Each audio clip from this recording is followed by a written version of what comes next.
Hey y'all, it's Brian. Yeah, I know it's been a coon's age again since I did a video. So I figured I'd break out Creed of Iron, do a little reading this morning, this afternoon, whatever the hell you want to call it. And it's kind of jumped out at me pretty strongly. So here we go.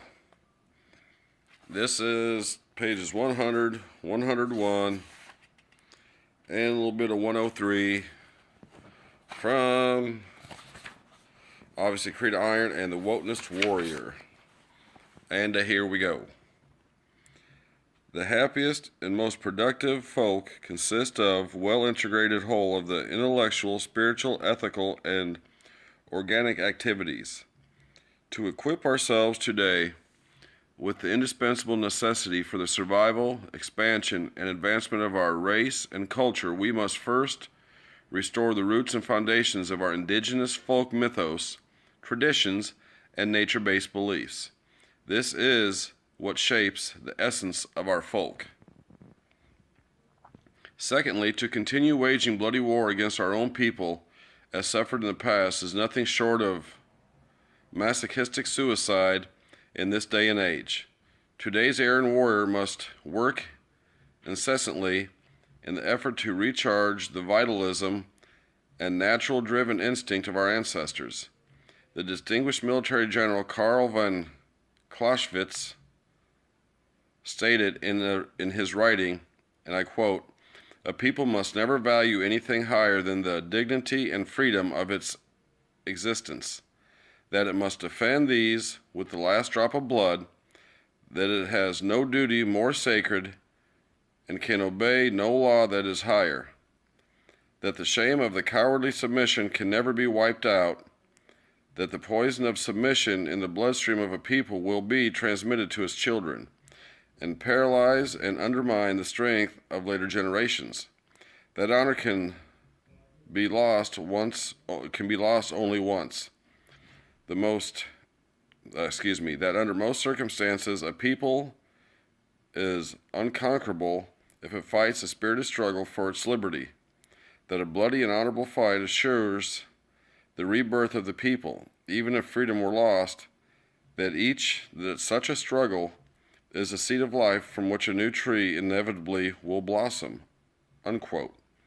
Every creature pursues its life with an aim, even if it's unknown to it. The Aryan soul also has a destiny, that is to arrive at pure knowledge of itself and a comprehensive understanding of the universal mysteries represented collectively in the cultural archetypes of the ethnic mythos founded in Wotanism. In modern times, as in millennia past, the practice of Wotanism enjoys a feeling of strength and security and confidence of ancestral roots begotten through its convictions of truth, heritage, and nature's laws. The greater the comprehension of the significance that Wotanism provides to our understanding of Aryan unity, the greater will be the influence the greater will be the influence it is capable of exerting in today's times. From this vantage ground of the practicing Wotanist, a new concept of life based on racially conditioned and socially conscious thought is obtained.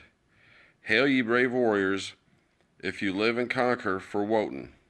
This life can be fruitful and victory is glorious, yet the survival of our folk is worth more. Fearless are those who follow Wotan, but greater still are those who earn their place in Valhalla. Such are they whom Wotan chooses for himself, the Einhjar. He gathers from broad reaches of the Aryan tribes, warriors from among the bravest of the brave, to guard the folk faithfully, weapons in hand, ready for battle. Well, I hope y'all enjoyed that. That means so very much to me.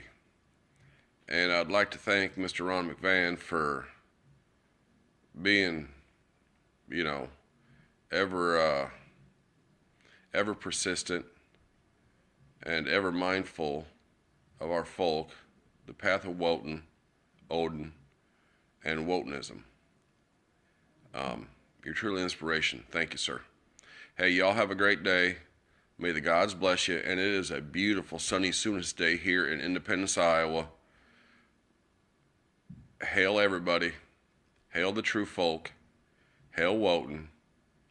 Hail the Germanic ways and the Teutonic ways.